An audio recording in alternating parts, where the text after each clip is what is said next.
Good morning, madzukubanji konse kumene muli.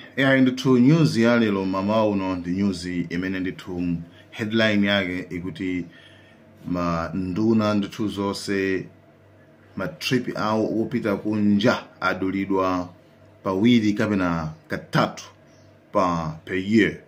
Kuti pachaka panja nduna kapena kuti achiwiri wa nduna za mboma ndikuti kunja zizipita kawiri kapena katatu komanso pakakhala kuti pali under circumstances, pakakhala kuti pali zina zake ndithu zofunikira kwambiri kunjako. Yes, zimenezo ndithu ndi news ya lero, headline ya lero ndi imeneyo kuti kunjako osamangopita chisawa yayi, kungunyamuka basi kupita kunja basi chifukwa komano fonso ndikumati how important is this? Izi ndizofunikira bwanji, ndizofunikira bwanji ku dziko la Malawi chifukwa yes izi ndizofunikira chifukwa kuti mbali imene iyi ndi mbaliso imene ndalama zambiri zimachoka zimatuluka.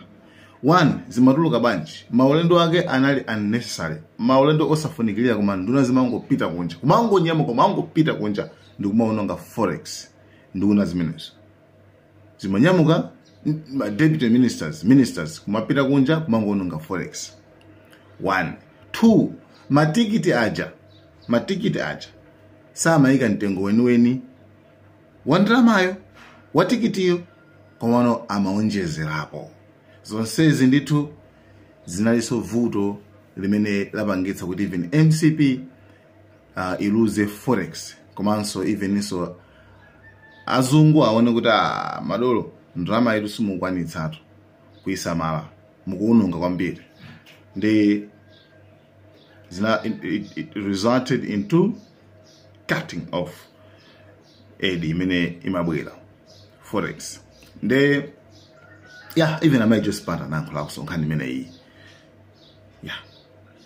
Neno tibwere pankhani ya austerity measures. Muna kamba mfundo zitatu inaso inabwera ya austerity measures kuti discipline kuti kodi ndalama zimene tikupezasi tikuzigwiritsa ntchito bwanji. For the past 5 years muta ukambapo zotani kumbali ya kugwiritsa ntchito ndalama zimene tikupeza zochepa moyenereka kukhala discipline pakugwiritsa ntchito ndalama za boma. Inetu sindikudziwa zimene zikupangika mkatimo. I may not know, but what I can talk about chimene ndimaonera ndi travel. Fasiku lina ndinafika pa Ethiopia. Ine sindimayenda kupanda akumene nditana kuja kunditumizira tikiti. Ndiye amanditumizira tikiti. Ndiye ndimapita. Usually ulendo wanga ndimazera ku Addis Ababa. Ndinapeza mu lounge a president kuno alengeza kuti anthu asayendesa. Koma ndinapeza mu lounge mumutazaza mpaka natipasa mabasi awiri. Popita kokwera ndege kucha. Ndiye kuti kuyenda kumeneko kumachitisa so wastage. Munadzadza ndi ndani mmene Malawi. I'm talking about Malawi. Akulu aboma. Malawians. Musanditengereni kuti pano tizikamba za masewera za michedo ya. Hayi, koma I'm talking about Malawi. We should be accurate tidziwe kuti Malawi. Chifukwa alipa Malawi ena kuti mwina akungopita ya Malawi abesa kugwirizana ndabo masaku kugwira ntchito mboma. Ogwira ntchito mboma. Ogwira ntchito mboma. Ndiye kuti ndalama ndizaboma. I will tell you an experience mine yandiopya ine kwambiri. Ine ndinapita ku ulendo kuchipatala ku South Africa. Ndiye kuti kumene kuja andipase munthu asilikaliwo amandipasa munthu wondiperekeza. That's my entitlement ngati security. Ndiye kenaka anangoti ina kuti sindipita ndati bwanji chifukwa ine sizimandikhuza ngati sindimakhala ndili ndi matikiti anga ndikuyenda zanga. Ndiye ananena kuti tikiti sana ipezi. Out of interest nanguti ndiye ndikugulira ineyo. Tafunsani anyamata ku tikiti ndi bwanji $1,500. Ndiye kuti $1,500 ni 4 million kwacha. Even at 2,000 to $1 inali $1,500. Ndiye kuti 4 million kwacha.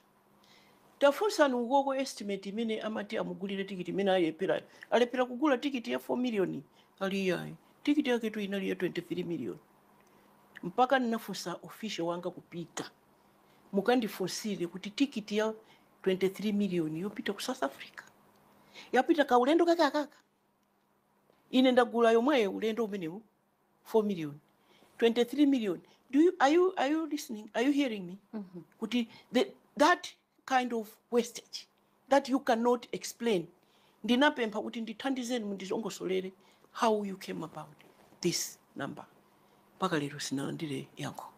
23 million. 23 million. Ticket kupita ndokubwerera. Kupita I think ndimapita ndimazera salary one and come back. 23 million. Ineyo kugula fana napita naye be nagula ineyo ticket. Pa 4 million inakwana bwino. Yes. So how do you explain that? So when I'm saying that austerity measures, ndiya kuti ngakhale ukakhala president anzako ena sakhoza kuchita let down. Chifukwa kumeneko ndikulichita let down ziko. Ndikumuchita let down president wakupasa ntchito. Chifukwa pamenepo ndiye kuti wina wache amafuna kutola po kanthu.